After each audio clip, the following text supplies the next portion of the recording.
कोरोनापासून संरक्षण व्हावे याकरिता आता सर्वत्र लस उपलब्ध करण्यात येत आहे। शासनाच्या वतीने अमरावती जिल्ह्यातील सर्व शासकीय खासगी शाळा महाविद्यालयात नागरिकांना लस देण्याची मोहीम शासनाच्या वतीने हाती घेण्यात आली आहे। वैद्यकीय अधिकारी सह परिचारिका, आरोग्य सेविका या लस मोहिमेत सहभागी झाले आहे।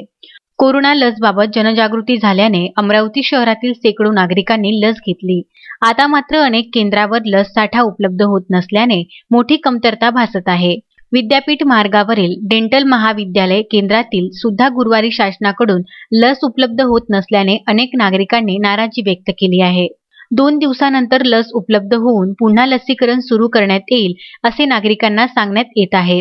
दररोज 70 ते 100 लस साठा आणि शेकडोच्या रांगा असल्यामुळे अनेक नागरिकांना घरी परत जावे लागत आहे।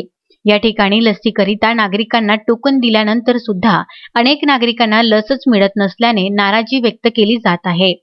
एकीकडे कोरोनापासून संरक्षण होण्यासाठी नागरिकांनी लस घ्या असे शासनाच्या वतीने नागरिकांना आवाहन करण्यात येत आहे, तर नागरिकच लस घेण्यासाठी सकाळपासून रांगेत तात्काळ उभे असताना ही लसच मिळत नसल्याने अनेकांनी नाराजी व्यक्त केली आहे।